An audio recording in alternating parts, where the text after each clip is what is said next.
Assalamualaikum warahmatullahi wabarakatuh. Halo sahabat sharing on me. Hari ini kita akan sharing tentang materi TKP anti radikalisme. Semoga bermanfaat. Baik, sesuai Permenpan RB nomor 27 tahun 2021 pasal 38-nya dikatakan bahwa kisi-kisi soal TKP itu di poin F-nya ada tentang anti radikalisme. Nah, di sini dikatakan bahwa anti radikalisme ini tujuannya adalah menjaring informasi dari individu tentang pengetahuan terhadap anti radikalisme. Berarti kisi-kisi yang pertama adalah kita harus tahu informasi tentang pengetahuan anti radikalisme. Kemudian yang kedua, kecenderungan bersikap dan bertindak saat menanggapi stimulus dengan beberapa alternatif situasi. Jadi ketika ada soal TKP tentang radikalisme, kita tahu bagaimana cara bersikap dan bertindaknya. Baik, kita mulai yang pertama itu tentang informasi tentang pengetahuan anti radikalisme. Sebelum kita mengetahui cara-cara mencegahnya, kita harus tahu dulu definisinya. Radikalisme berasal dari bahasa Latin yaitu radix. Radix artinya akar. Jadi radikalisme mengandung pengertian berpikir secara mendalam terhadap sesuatu sampai ke akar-akarnya. Jadi berpikirnya terlalu mendalam dan berlebihan ya teman-teman. Kemudian menurut KBBI, yang dimaksud dengan radikalisme adalah paham atau aliran yang radikal dalam politik, paham atau aliran yang menginginkan perubahan atau pembaruan sosial dan politik dengan cara kekerasan atau drastis atau sikap ekstrim dalam politik. Jadi radikalisme itu sebenarnya lebih ke politik ya teman-teman, cuman dia sering berkedok dengan agama gitu. Kemudian apa sih faktor penyebab terjadinya radikalisme? Yang pertama itu adalah pemikiran. Jadi kondisi alam yang tidak dapat ditolerir. Misalnya seperti sekarang ada pandemi COVID. Nah, bagi orang yang pemikirannya kurang baik menganggap bahwa COVID itu terjadi karena kita sudah jauh dari agama, sehingga memaksa semua orang untuk benar-benar taat beragama, sehingga mengaplikasikan agama dengan keras dan kaku, padahal kan agama tidak mengajarkan seperti itu. Atau karena kita kurang beragama sehingga agama ini menjadi suatu penyebab kemunduran di dunia, sehingga lebih baik kita tidak usah beragama. Kayak gitu pemikiran-pemikiran yang terlalu ekstrim, terlalu berlebihan, atau paham yang sempit, kaku, dan keras. Itulah yang menyebabkan terjadinya radikalisme. Faktor kedua adalah ekonomi. Kondisi ekonomi yang sulit itu membuat manusia bisa tertekan dan akhirnya meneror manusia lain. Yang ketiga adalah faktor politik.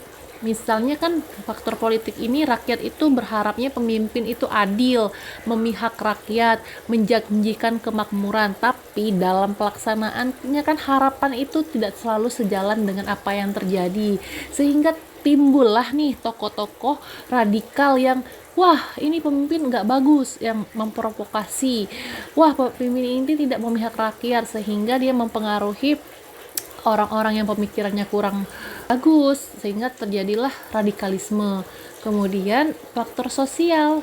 Nah, di lingkungan sosial, di sana misalnya si A bertemu dengan si B, ternyata si B ini adalah tokoh penggagas radikalisme, sehingga dia mempengaruhi di lingkungan sosial si A, sehingga si A jadilah anggota radikalisme. Kemudian pendidikan, misalnya pendidikan agama ya salah, misalnya guru agamanya mengajarkan ilmu agamanya yang keras, kaku, tidak fleksibel, atau pelajaran kewarganegaraan yang terlalu berlebihan, mencintai negara, sehingga jika terjadi sesuatu yang tidak sesuai keinginannya, maka wah itu bertentangan dengan kewarganegaraan, langsung dia menggebu-gebu gitu ya. Kemudian faktor psikologis, misalnya ada masalah keluarga, didikan seseorang itu waktu kecil, atau dia masalah percintaan, dia patah hati, atau dia ada benci, dendam, sehingga dia menunjukkan emosinya dengan menjadi anggota atau kelompok-kelompok radikalisme. Itu faktor-faktor penyebabnya.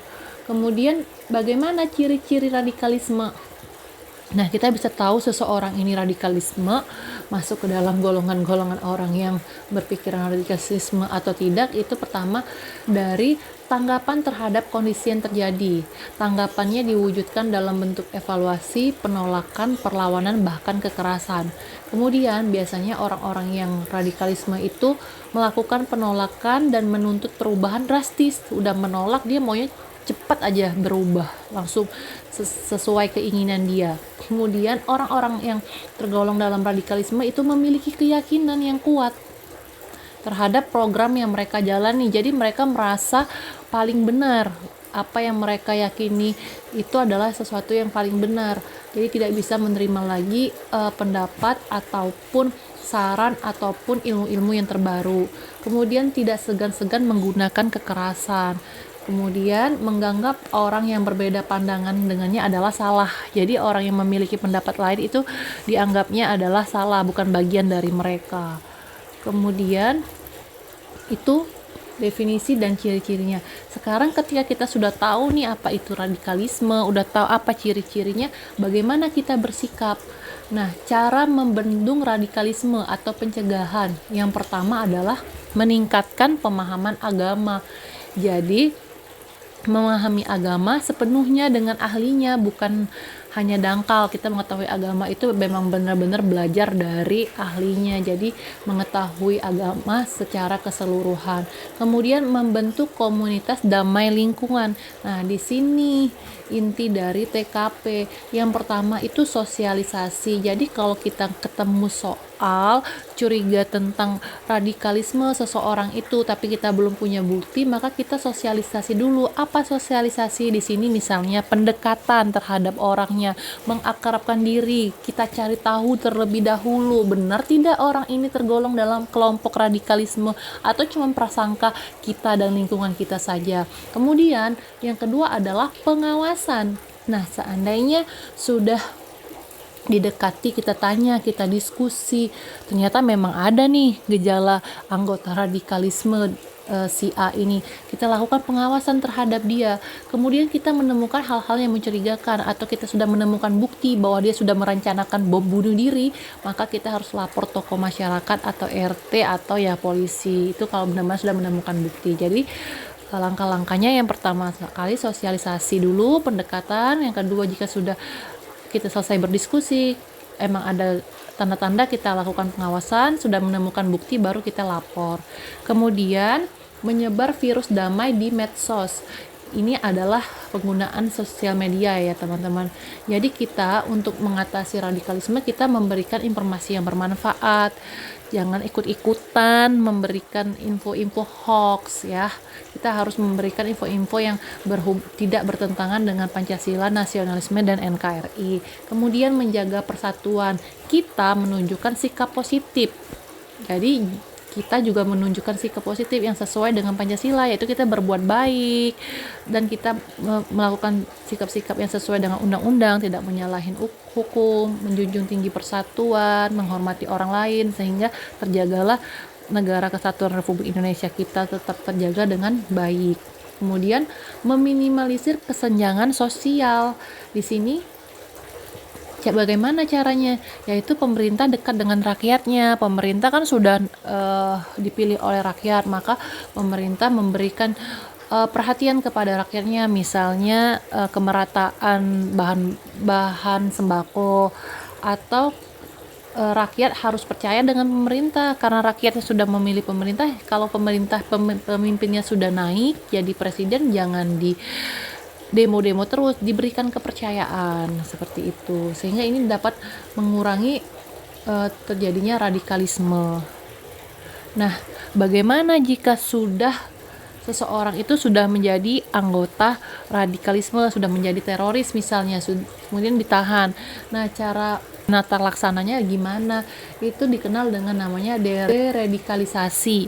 Deradikalisasi adalah suatu upaya mereduksi kegiatan-kegiatan radikal dan menetralisir paham radikal bagi mereka yang terlibat teroris dan simpatisannya serta anggota masyarakat yang telah terekspos paham-paham radikal teroris.